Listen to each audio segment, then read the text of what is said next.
Welcome to the Triple Play Fantasy Football Show.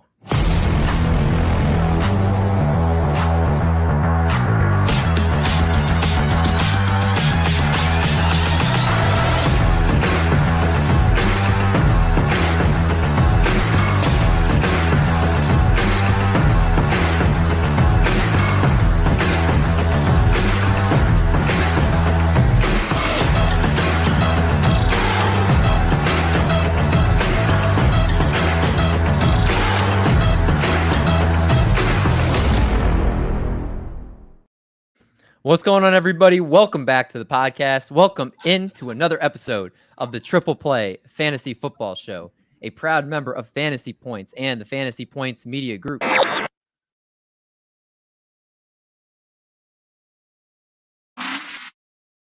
Reminder, if you use code TriplePlay22, you will get 10% off all the great tools over at fantasypoints.com. And right now, if you go over there, their best ball rankings are now live, and you'll notice they're very different from the season-long projections. That's intentional, as the week-to-week consistency is a lot different in season-long than best ball, where you want the high floor, high ceiling type of, or low ceiling, high floor, high ceiling, low floor approach. Goodness gracious. I wouldn't mind a high ceiling and a high floor. The high ceiling, low floor approach that is in best ball. Also, Jake Tribby looks at the 2021 most and least consistent scores in fantasy in his free 2021 consistency review that you can check out over on the website as well. It's got a bunch of great tidbits and information there. Rashad Penny, spoiler, is his most inconsistent player. So if you want to look at more of that stuff, go over to fantasypoints.com. Again, code TriplePlay22 gets you 10% off things there. And if you don't believe me, give it a Goog. Check it out on the Google machine. And if you don't believe me, I don't know why you wouldn't. Even the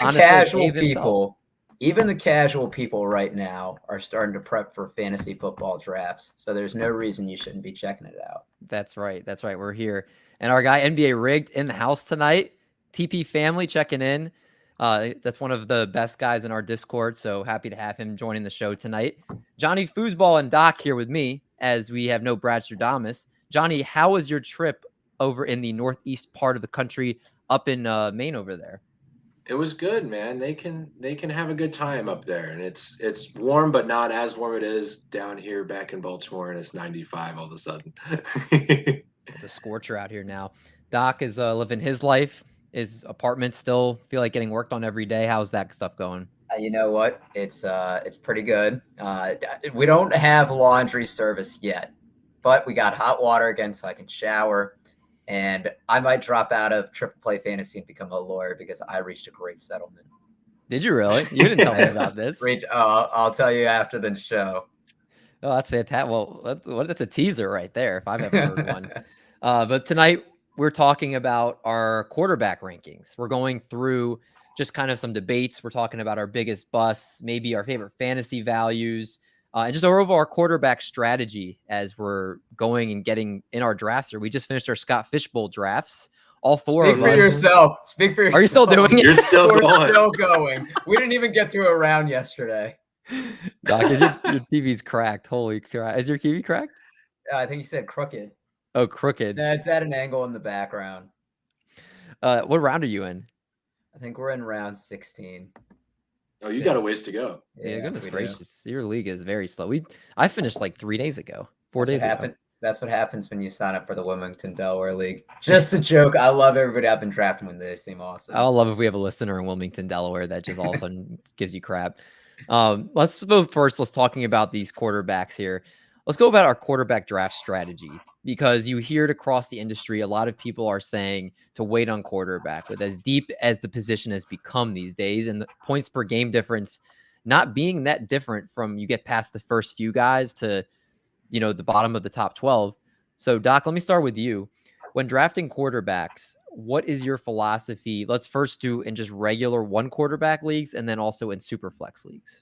Yeah, so I think one quarterback, this is probably the deepest that quarterback has been in a while. And it seems like it correlates to a lot of the offseason movement we've had in the recent years with star quarterbacks that want to change teams. And then an emergence of rookie quarterbacks that have been taking the league by storm right away. I say this strategy and then got roped into taking Mahomes in the 3rd round last year because I thought it was good value. And he was very inconsistent. So I think you can wait to take a quarterback, maybe even double dip. And in 2 quarterback leagues, I think you got to get a top tier one early, first couple rounds, preferably one with rushing upside. If you play with settings similar to the Scott Fish Bowl, you want rushing upside or you want really accurate quarterbacks. And in 2 quarterback leagues, they go really quick, as I'm sure you guys probably experienced in your draft. Yeah, super flex leagues, usually quarterbacks dominate the first round. You'll see maybe anywhere from like 8 to 10 picks in a 12-team league, where most of the time I feel like ends up being quarterbacks. Johnny, what about you? Anything that Doc said that differs in your strategy? No, I mean, it's certainly something where you have to keep an eye on runs if all of a sudden 5, but also the reflex of it. You don't want to necessarily just panic, get a quarterback just because 5 went off the board, because then it's going to be a drop off into the next tier, and you can probably wait and you can probably steal somebody from another position who got left off because everybody's panicking and grabbing the next quarterback because they're worried they're all going to go. There's certainly value. I mean, we'll touch on it later. I mean, Brad kind of convinced me a little bit with Tua. I mean, I've been saying for years that Tyreek Hill is what made Patrick Mahomes get all those crazy stats. So sometimes maybe I'm going to be right, and maybe it's going to be a Tua kind of year, and Could that's some be. certain value you can get. Well, let's bring up Rick's question here. Which quarterbacks did we take in Scott Fish Bowl, which is a super flex league where pretty much you want 2 quarterbacks? I took Mahomes and Kirk Cousins with my first 2 picks, especially with Doc had mentioned you have to have a 66% or better completion percentage for it not to hurt you in this format. Scott Fish Bowl penalizes you for inaccuracy, for interceptions, so that you want more accurate quarterbacks, sacks. So I went Mahomes and Kirk Cousins with my first 2 picks, and then I waited until round 13 and I took Desmond Ridder as my 3rd quarterback because I think he'll eventually get that starting job, and I think it's a pretty big value getting him in the 13th round. I agree. Doc, what about you? I had the 111 and I went Lamar. I can't believe he fell that far, but I really hate myself for passing on Russ because he's my QB2. I took Mac Jones in the 4th, which I think is great value. And then my sleeper this year is Mitch Trubisky, and I had to get him in the 10th round because having the 11th pick and the way that quarterbacks were going, I needed to secure him. Get your guy. Johnny, what about you? I actually took Jonathan Taylor in the 1st round, so I slid back a little bit and took Jalen Hurts in the 2nd. And then I waited again, getting good value. Waller, Chubb, Justin Fields is my Sean, what pick did you have? I had the 5th pick. That's great value for Hurts if you got him in the 2nd. Yeah, that's fantastic. He went 106. Because like I said, once the tier goes away and everybody's stopped their run, there's going to be another big gap, and that's when you can snag somebody. I like your team, Johnny. We have to post our final teams and a screenshot somewhere to go over. That could be another episode, just going over our Scott. That's true. Yeah, just going over the team. I think I got some good players. Maybe by next week my draft will be done. hopefully. But I think that's. I got your boy John Mechie, David. That's my boy. Yeah, I thought you talked about him when we talked about the Texans. I said he could be okay. I like Nico Collins more this year than Mechie because I think Mechie might start on PUP. All right, so we talked about our strategy. Let's talk about our favorite values. So maybe guys that you think you can get a little bit later on that should be good. I really love Kirk Cousins this year, and I'm not alone. I know many people in the fantasy community love Kirk Cousins. He has incredible accuracy. He has a new offensive-minded head coach and Kevin O'Connell coming in from the Rams, who I think are going to throw the ball a lot more this year than they ever have. And you obviously have Justin Jefferson, Adam Thielen, and then an emerging KJ Osborne, who I think is not a bad number 3 receiver. I think the best is yet to come for Kirk Cousins. Apparently him and what's his face? I can't even think of his name. Red Cheeks. Their old coach. Mike Zimmer. Thanks for the help, guys. Red Cheeks. I was going to say Brad Childress. No, Mike Zimmer. I feel like I read an article that they were constantly butting heads. I think Cousins is going to flourish this year. I think he's a great value this year. I also think Matt Ryan is a great value this year, going to the Colts with a good offensive line that he did not have in Atlanta. I think he's going to actually be very decent having Jonathan Taylor there to take the pressure off of him, increase the play action. And I think he's somebody you could get as a great QB2 later on. And if you're waiting on quarterback, you could get him paired with like Kirk Cousins and in a 1 quarterback league, and you'd be fine. Rig asked, share our Scott Fishbowl draft board in the Discord. 100%. We will put all of our drafts in the Discord, our screenshots in there. It's a good call, Rick. And then he agrees with your Trubisky sleeper call, Doc. So good call there. And he likes Ritter. We have him behind Trubisky and Pickett and Davis Mills. Yeah, I would probably put him behind there as well. They got drafted at that point. So I was able to snag him after those guys. I felt like it was a good value there, 13th round. Johnny, do you have a quarterback that stands out for you? I mean, as just value wise, I brought him up earlier, and he might be 13 on my list of 12. But I really think Tua has so much upside based on the Tyreek Hill addition. He takes so many of those slants to the end zone, to the house. I mean, you've seen it, David. I don't know what Patty's going to do without him, but I really think, and it's something that people are so against him. It's crazy. Just a few years ago, he was supposed to be the second coming, and everybody's going to tank for him. And now everybody's done such a complete 180 on him and are against him. I think you can get him extremely late. It's a great call there. Tua, I mean, he has got everything he could want there at this point, the weapons he has. So it's on him this year. Doc, I was going to have Derek Carr be my sleeper, but now people are talking him up too much. And it's he's got Adams now. Exactly. Doc, who is your pick?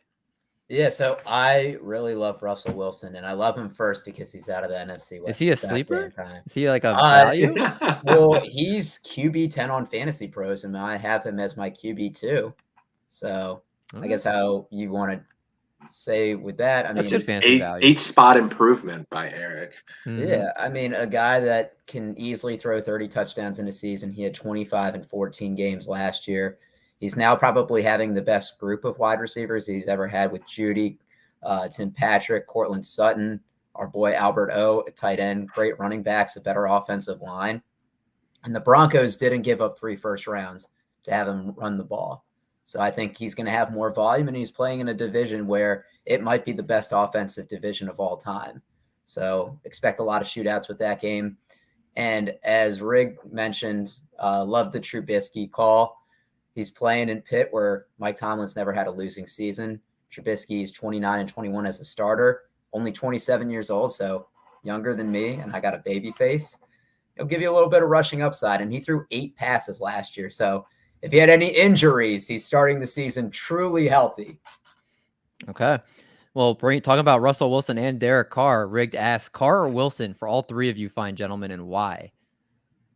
That's a good question. Let me double check so I don't answer with my heart. I'm pulling up my rankings I have them actually. Now. I have them back to back. I have Russell 1 spot over Derek Carr. Ooh. Where do you have both the rank, John? I have Russell 8, Carr 9. As it stands right now, I mean, I'm actually going to move Derek Carr up 1 spot. I'm going Russell Wilson. Derek Carr has thrown for 30 touchdowns only once in a season. It seems a lot of times he gets in the 20s. And he's never had Devontae Adams. And I know he doesn't have Devontae Adams, or he's never had Devontae Adams. He's always struggled throwing it in the red zone specifically. Yeah. And I mean, Devontae Adams is probably the best route runner in the NFL, but Russell Wilson hasn't had the amount of attempts that Derek Carr has. Derek Carr has always been throwing in the 500s. Last year, he threw 626 attempts.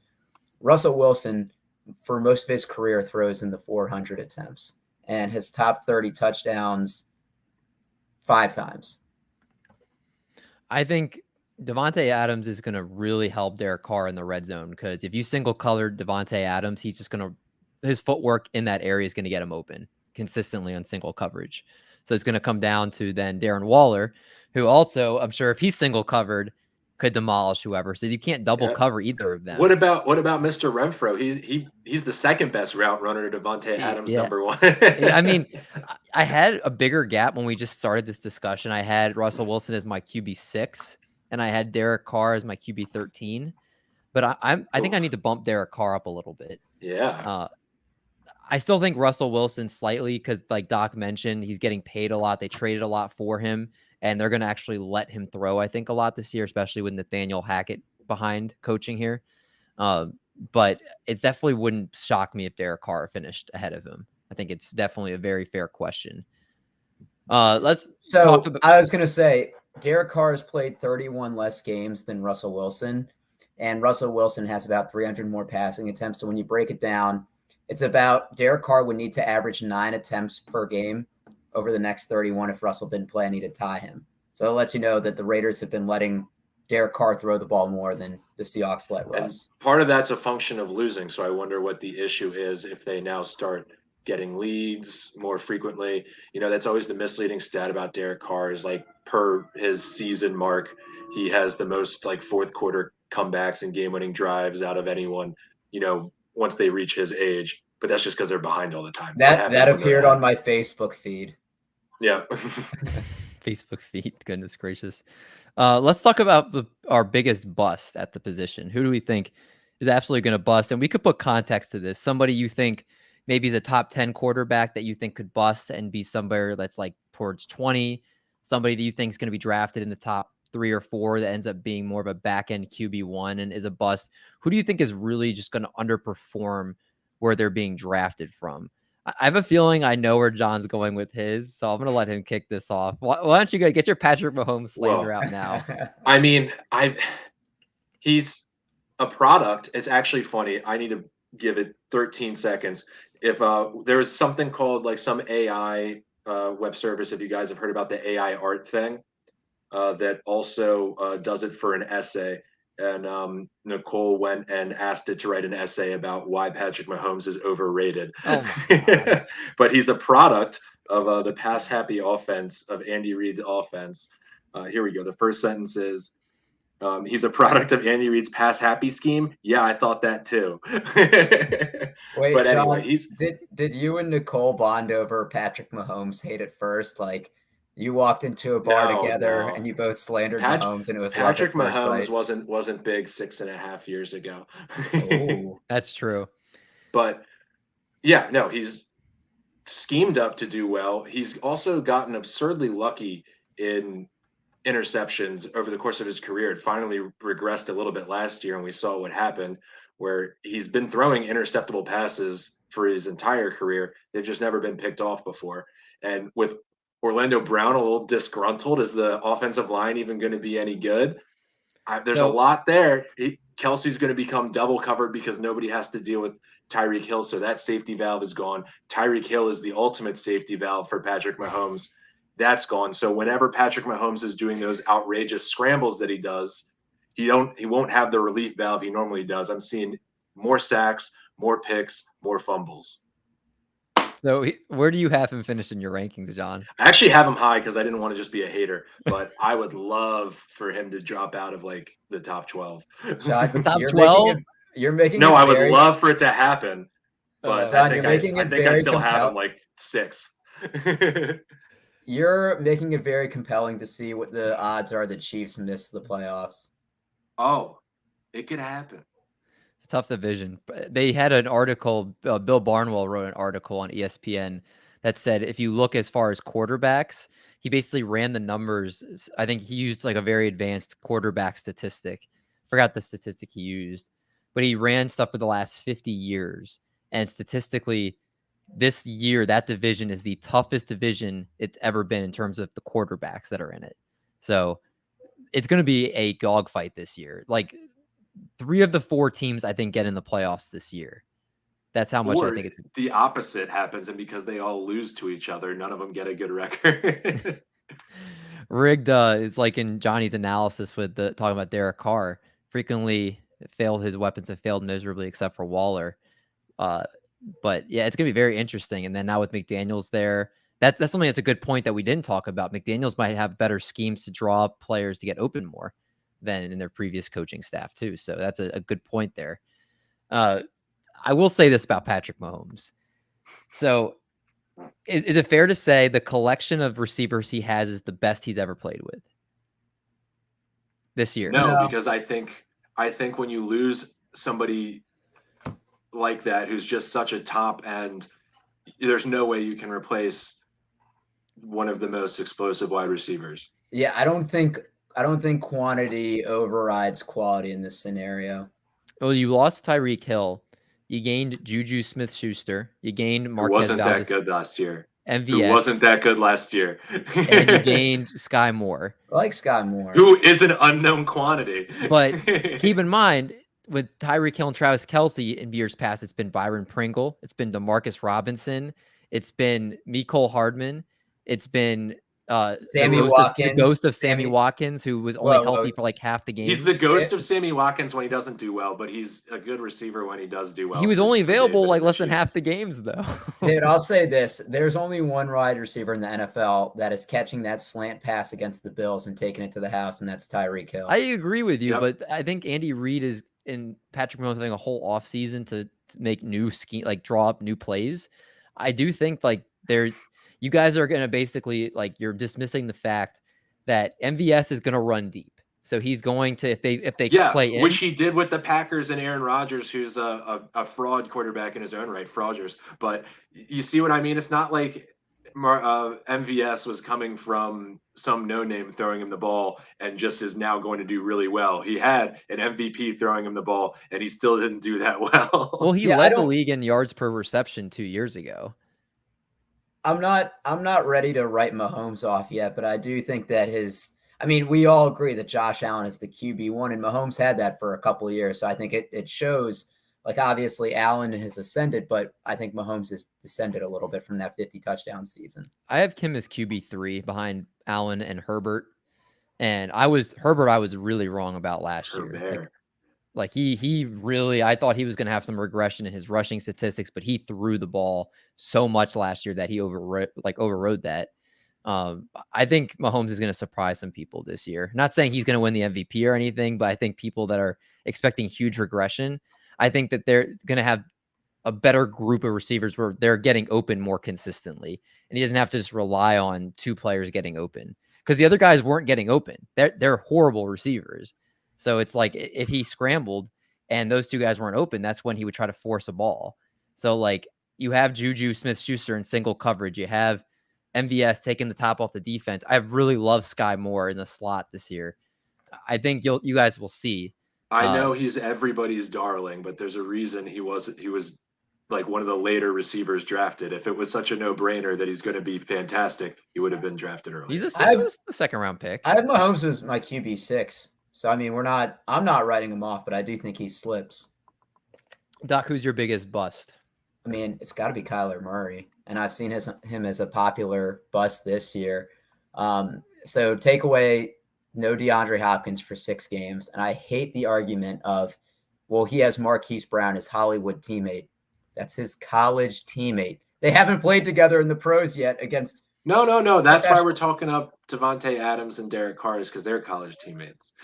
Yeah, but that's the stupidest argument ever because they've been in the league. This is their 4th season, and they're playing now against professional competition. So expecting them to have the same chemistry on the field as they did at the collegiate level, I just think is completely unrealistic. From a passing perspective, Murray's never topped 30 touchdowns in a season. The most he's thrown is 26. So you're really depending on that rushing upside with him. And his rushing attempts last year were a career low with 88, career low in yards with 423. So you're really banking on him to get in the red zone. 5 touchdowns last year, which was a huge drop off from the 11 rushing touchdowns that he had the year before. And this is just kind of a storyline thing as well. He hasn't gotten paid yet. He might not want to rush and scramble and put his body in harm's way if he doesn't have a big contract yet. So I think from a business decision, he's probably going to be in the pocket more, and he's not the most efficient pocket passer. They also did lose Christian Kirk. So I think Kyler Murray is going to really, really fall this year. He's my QB 12. Okay, fair enough. He always kind of falls off at the end of most seasons anyway. Yeah, I mean, look at how he did against the Rams in the playoffs. 18 for 27. 19 for 34, 0 touchdowns, 2 interceptions, 2 sacks, 2 carries for 6 yards. Rigg says, I'm with you, Dave. It's very hard to imagine Mahomes having a worse season than last year. Let's do a water bet. Mahomes finishing top 3 or top 5. Doc is 6. I think, Johnny, you said you're 6 too, right? I have him at 6 as well. So I'll say I'll take that, yeah. So top 5 over under? Is that how we're doing this? Sure. So ahead of him, I have Josh Allen, Russell Wilson, Lamar, who I'm thinking about moving, Justin Herbert, and Stafford. You have Stafford high. I don't think they throw the ball a lot this year. Or I don't think they run the ball a lot this year. I think with the addition of Allen Robinson, he's throwing it. But he doesn't rush the ball. Stafford doesn't rush the ball that much. Stafford was QB5 last year, and I think A-Rob and Kupp are the best wide receivers he's had. I wish I had this. I should look up his second half of the season because he really tailed off. And now he's another year older, and he doesn't have the fire of a Super Bowl. Yeah. So we'll put the waterbed in the Discord of Mahomes top 5. I say yes. Doc and Johnny say no. I mean, you can say that he fell off second half, but he threw for 41 touchdowns on the year. Yeah, I mean, his season long numbers look great, but again, in the second half, he really, really did not come through.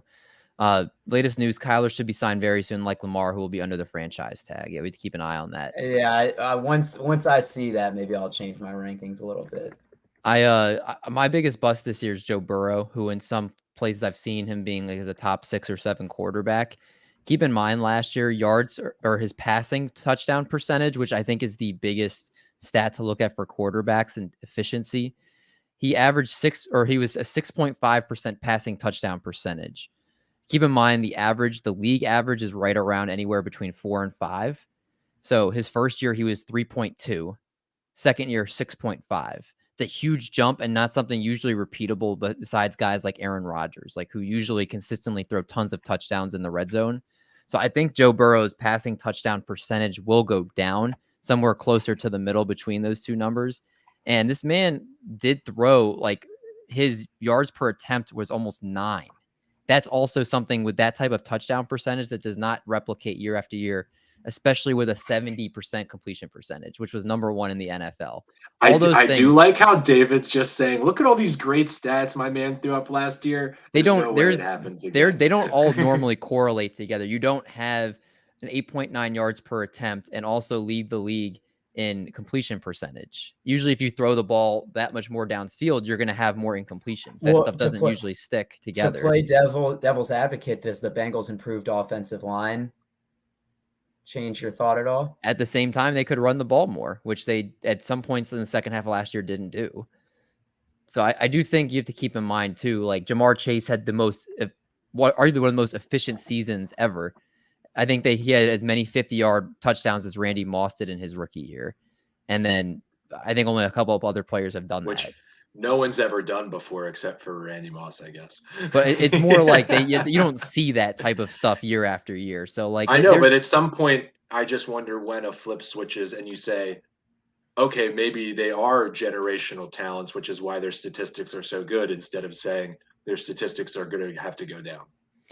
I just think they can still be really good, but the numbers basically based on history show that it's not something that can be repeated consistently year after year. Even if they are very good, that's something that you haven't seen other players, even really good players, do every year. So that's just all I'm saying. I think Joe Burrow could be a very good real life quarterback, but I think he's going to be more in that like back end QB1 range where he'll be like a QB 12. Yeah, I have him right now as QB 12 myself. So like, I mean, I have him as QB 10, so I do think he takes a step back, David.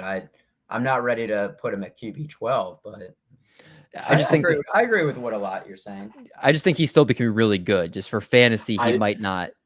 I do love bickering between two spots on like a ranking sheet, and everyone does it, and it's just so funny in retrospect. Going like, "Oh, he finished 9 instead of 11. You look foolish." Let's close out our last thought here. Who is the player you're most concerned about being wrong about? Someone that you're very low on or very high on that you're not confident where you have them right now. I feel like I'm relatively high on Tom Brady just because I've stopped doubting him, and it's his last year allegedly, so he's going to just go all out. I have him relatively high, I feel like, and I could just see this actually finally being the year, but it never is. So I'm not going to. Where do you have him? I think I might have him 5. I've him at 7. I have Brady at 8. Yeah, I have him 5. What did Manny say? She said, "Meow, Tom Brady 5." She agrees. Doc, who are you most concerned about being wrong about? Jalen Hurts, I have him as my QB7, and that's not ridiculously low, but I haven't seen anyone have him outside the top 5. And David, kind of what you said, where I think Burrow steps up as a better real life quarterback. I think that's what the addition of AJ Brown does. Jalen Hurts had 10 rushing touchdowns last year. 5 were from 1 yard out, 7 were from within 3, and 9 were within the 10. Miles Sanders didn't have any touchdowns last year. So I think that balances out a little bit. And I think It's so outrageous. and I think Hurts throws the ball more and doesn't run as much Yeah. because the Eagles want to see if he's their franchise quarterback. And you don't feel good putting a lot of money into a franchise quarterback if you're dependent on their legs. So I think just because the rushing upside's a little more capped, that will limit his fantasy value. But I could also see it being the other way around where AJ Brown opens up the field and he has even more running lanes. That's fair. I think Jalen Hurts is very polarizing, and I believe he was the QB1 before he got hurt in week 11. I think it was something like that. So he's definitely, I think, the one you could whiff on the most. I have him as my QB5 right now, and I would agree with you, Doc. 3 for me. He's definitely got to be the one. Last year, Herbert was the one for me, and I whiffed on that hard. This year maybe Hurts. I have Justin Fields as my QB11 right now. So, I mean, that could potentially go bad too. I'm banking on him rushing a lot this year. We'll see how it plays out. We'll see how it plays out. But that'll wrap up our fantasy QB discussion here. Obviously, we'll be doing running backs next week, but I will not be on the show. Johnny and Doc and Brad will hold the fort down while I'm away. Boys, we'll talk about Joshua Jacobs. Oh, boy, I'm glad I'll be missing that one. Anything you guys want to plug to the audience or any last minute things you want to add before we close out the show? If you really want to see why I'm big on Mitchell Trubisky, I made about 8-minute video on our fantasy channel about how I think he's going to have a QB1-ish season, meaning top 12. So it's a guy you can get late in drafts no matter what format you do. And, if he gets benched, it's a later pick. So give it a shot. And if he does well, then I'll take some of your winnings. That's right. And Rick, leaving us with a question on the way out here. If you were an NFL GM to start a franchise today, would you pick Deshaun or Lamar based on talent, not anything off the field? Deshaun for me. I think his skills will age better than Lamar does. Well, I don't know what he could do when Lamar can't run anymore.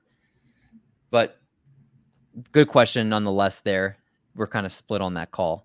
All right. That'll wrap us up here. For Doc, for Johnny, I'm D. Mendy. Again, make sure if you guys are not subscribed to the YouTube channel, you guys subscribe. Make sure you like and then comment something below. Comment how cute you think Johnny's cat is if you've stuck around before and you've seen his cat. Or maybe you like Doc's Crooked TV. Whatever you want to comment here and let us know. If you stick around, oh, there we go. That's the good stuff. Stick around for the end to see Manny on camera. If you're listening on the podcast, please make sure you're subscribed there and leave us a 5-star rating and review. Especially if you're on Spotify, we could use some reviews on there and get this podcast listens up on the podcast feed. But thank you guys so much for listening for another episode. Again, for Doc, for Johnny, I'm D. Mendy. We are going to get on out of here. So wham, bam, bam, baby.